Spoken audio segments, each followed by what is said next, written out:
मैं शिवम स्वागत करता हूं अपने YouTube चैनल शिवम ट्यूटोरियल में।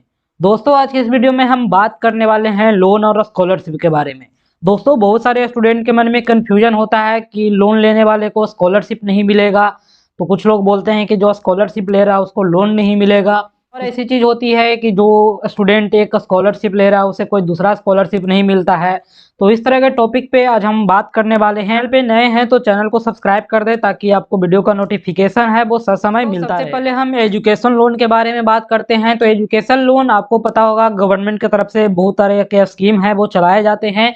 उसी में से एक स्कीम है बिहार स्टूडेंट क्रेडिट कार्ड का। तो आपको बता दें कि ये स्कीम है वो एजुकेशन लोन है और आपको इसमें लोन मिलता है। लोन का मतलब हुआ कि वो आपको कर्ज दे रहे हैं और आपको ब्याज सहित बाद में वापस लिया जाएगा। तो दोस्तों लोन और स्कॉलरशिप में एक बहुत बड़ा अंतर होता है कि स्कॉलरशिप आपको रिटर्न नहीं करने होते हैं और लोन है वो आपको रिटर्न करने होते हैं। और अगर कहीं से भी आप लोन ले रहे हैं तो आपको ब्याज देना होता है, भले वो कम देना पड़े या ज़्यादा देना पड़े, लेकिन आप लोन लिए हैं तो वो आपको रिटर्न करना ही पड़ेगा।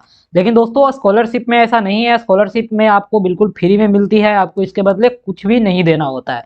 अगर कोई आपको बोल रहा है कि हम आपको स्कॉलरशिप दे रहे हैं फिर बाद में आप रिटर्न करना मुझे, तो वो स्कॉलरशिप नहीं है, वो एक लोन है। तो दोस्तों ये दोनों में साफ साफ अंतर है कि दोनों दो चीज होते हैं। एक लोन होता है अलग चीज और एक स्कॉलरशिप है वो अलग चीज होता है। दोस्तों अब हम बात करते हैं क्या बिहार स्टूडेंट क्रेडिट कार्ड का जो लोन लिया है उसको स्कॉलरशिप मिल सकता है या नहीं मिल सकता है। तो इसका एक लाइन में आंसर देखा जाए तो बिल्कुल मिलना चाहिए। उसे क्यों नहीं मिलना चाहिए, दोनों दो चीज है। लोन एक अलग चीज हो जाती है और स्कॉलरशिप अलग चीज हो जाती है। लेकिन दोस्तों कुछ जो एलिजिबिलिटी क्राइटेरिया है बिहार स्टूडेंट क्रेडिट कार्ड का उसमें आप देखोगे कि यहाँ पे लिखा गया है आवेदक को किसी अन्य स्रोत से किसी भी प्रकार का भत्ता, छात्रवृत्ति या स्टूडेंट क्रेडिट कार्ड, शिक्षा ऋण या किसी भी प्रकार का सहायता प्राप्त नहीं हो। सेम इसी तरह का जो एक गाइडलाइंस है वो एलिजिबिलिटी में लिखा गया है मुख्यमंत्री निश्चय स्वयं सहायता भत्ता योजना। इसमें जो लोग बेरोजगार रह जाते हैं पढ़ाई पूरी करने के बाद उनको बेरोजगारी भत्ता मिलता है, उस टाइप का ये योजना है। इसमें भी सेम तरह की बात लिखी गई है कि इनको छात्रवृत्ति नहीं मिलना चाहिए, कहीं से कोई सुविधा नहीं मिल रहा हो। उसके बाद में एक कुशल युवा कार्यक्रम है। इसमें भी आप देखोगे कि सेम तरह का लिख दिया गया है कि छात्रवृत्ति नहीं मिलना चाहिए। तो आप देख सकते हो दो स्कीम है, दो पैसे मिलने वाले स्कीम है। इसमें आप समझ में आता है कि उसको कहीं से और भी सहायता न मिलना चाहिए तो ही आपको ये लाभ मिलेगा। तीसरा जो है वो कुशल युवा कार्यक्रम है। इसमें आपको स्टूडेंट को ट्रेनिंग दिया जाता है कंप्यूटर का। तो इसमें तो स्कॉलरशिप से रिलेटेड कोई बात ही नहीं है कि इसमें पैसा आपको तो मिलने वाला नहीं है। तो इसमें भी सेम तरह की बातें हैं वो लिख दी गई है। आपको बता दें कि अगर आप सात निश्चय कार्यक्रम के तहत तीनों स्कीम आते हैं और इसमें अगर आप लाभ लेना चाहोगे तो बोला गया है कि कोई एक योजना का ही लाभ ले सकते हैं। जैसे आप स्टूडेंट क्रेडिट कार्ड ले लिए तो आपको कुशल युवा कार्यक्रम का लाभ नहीं मिलेगा।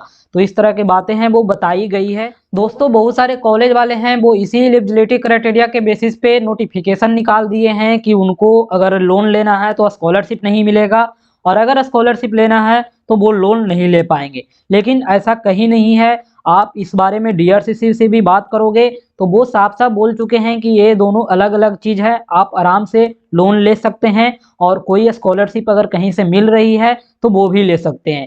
लेकिन दोस्तों यहाँ पे छात्रवृत्ति लिखा गया है, इसका मतलब छात्रवृत्ति कई तरह के होते हैं। कुछ छात्रवृत्ति ऐसे होते हैं कि वो उनका फी है वो माफ हो जाता है, कंडीशन में हो सकता है कि ये लागू हो। लेकिन ऐसे जो नॉर्मली होते हैं वो सारे लोग को स्कॉलरशिप पे मिलते हैं और लोन भी मिलते हैं। ऐसा सच में रूल है कि कोई अगर लोन ले रहा है तो उसे स्कॉलरशिप नहीं मिलेगा? तो इसके बारे में आप डीआरसीसी से बात करोगे तो वो साफ साफ बोल चुके हैं कि आप दोनों ले सकते हैं। लोन और स्कॉलरशिप दोनों अलग अलग चीज होती है तो आपको मिल जाएगी और बहुत सारे को मिल भी रहा है। मैंने भी लोन भी लिया है और मुझे स्कॉलरशिप भी मिल रही है। ऐसे हजारों स्टूडेंट हैं जिनको दोनों चीज मिलती है। दूसरी जो बात है वो Bihar post matric scholarship portal के बारे में। तो आपको बता दें कि यहाँ पे भी बिहार सरकार के द्वारा ही स्कॉलरशिप दिया जाता है और एजुकेशन लोन है वो भी बिहार सरकार के द्वारा ही दिया जाता है। दोनों बिहार सरकार का ही पोर्टल है। तो अगर ऐसा कुछ होता रूल्स तो वहाँ पे साफ साफ लिख दिया जाता कि आप स्टूडेंट क्रेडिट कार्ड ले रहे हैं तो आप स्कॉलरशिप नहीं भरोगे। लेकिन ऐसा कुछ भी नहीं लिखा गया है। बशर्ते कुछ कॉलेज वाले हैं वो नोटिफिकेशन निकाल करके वो स्टूडेंट को फॉर्म फिलअप करने नहीं देते हैं। हो सकता है वो उनकी काम चोरी हो, वो काम करने से हिचकते हो या फिर जो भी वजह हो, लेकिन ऐसा कोई रूल्स इसके बारे में नहीं बनाया गया है। ऐसा कुछ रूल्स होता है डीआरसीसी का, तो इसको सारे इंजीनियरिंग कॉलेज या फिर मेडिकल कॉलेज बिहार के जितने भी हैं हर जगह फॉलो किया जाता। लेकिन ऐसा नहीं है, बस बिहार के कुछ तमाम 2-4 कॉलेज हैं वहाँ पे इस तरह का रूल्स है वो लाया गया है। लेकिन बाकी सारे जगह पे अच्छे से दोनों चीज़ मिल रही है, लोन भी मिल रही है और स्कॉलरशिप भी मिल रही है। दोस्तों एक और जो डाउट होता है वो होता है कि क्या एक साथ हम 2 स्कॉलरशिप का लाभ ले सकते हैं या नहीं ले सकते हैं। तो दोस्तों इस बारे में हम बात करें तो आपको इस पे बहुत सारे कंडीशन हैं, आप किस कंडीशन के साथ है वो स्कॉलरशिप 2 ले सकते हैं या नहीं ले सकते हैं। पहला जो कंडीशन है कि एक साथ आप 2 गवर्नमेंट स्कॉलरशिप का बेनिफिट नहीं ले सकते हैं।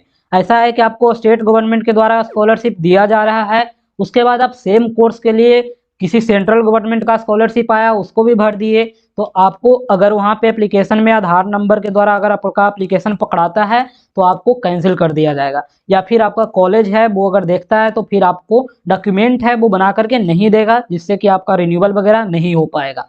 तो आपको इस बात का ध्यान देना है कि एक साथ आप 2 स्कॉलरशिप नहीं ले सकते। अगर ले रहे हैं तो अच्छी बात है, क्योंकि आपको कॉलेज डॉक्यूमेंट बना करके दे रहा है। अगर जिस दिन नहीं देगा तो उस दिन से आपको स्कॉलरशिप मिलना बंद हो जाएगा। दोस्तों ये ज़्यादातर इशू है वो गवर्नमेंट इंजीनियरिंग कॉलेज या फिर कोई भी गवर्नमेंट कॉलेज है वहाँ पे होता है। प्राइवेट वाले हैं वो सारे लोग डॉक्यूमेंट बना करके दे देते हैं, वहाँ पे एक साथ 3 से 4 स्कॉलरशिप भी लिया जाता है। मैं बहुत सारे ऐसे स्टूडेंट को जानता हूँ जो 2 से 3 स्कॉलरशिप एक साथ उठा रहे हैं। लेकिन दोस्तों गवर्नमेंट में हो तो आपको थोड़ा सा समझदारी दिखाना है। आपको एक अच्छा खासा पैसे वाला स्कॉलरशिप मिल रहा है तो आपको दूसरे पे अप्लाई नहीं करना चाहिए।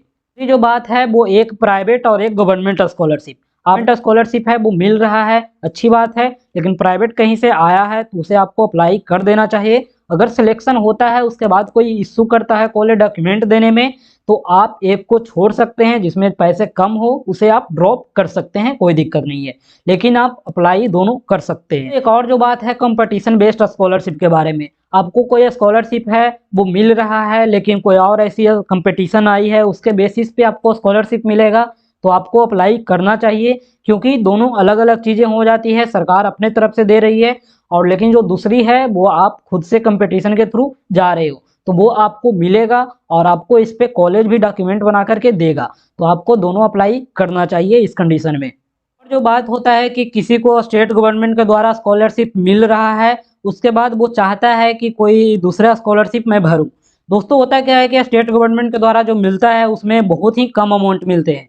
जैसे आप बिहार के गवर्नमेंट के द्वारा जो दिया जा रहा है पीएमएस, उसमें आप मान लो कि 15,000 रुपये के आसपास आपको मिलते हैं। अगर किस्मत बहुत अच्छा है तो ज़्यादा भी मिलेगा, लेकिन ऐसे 15,000 आप मान सकते हैं कितना आपको दिया जा रहा है।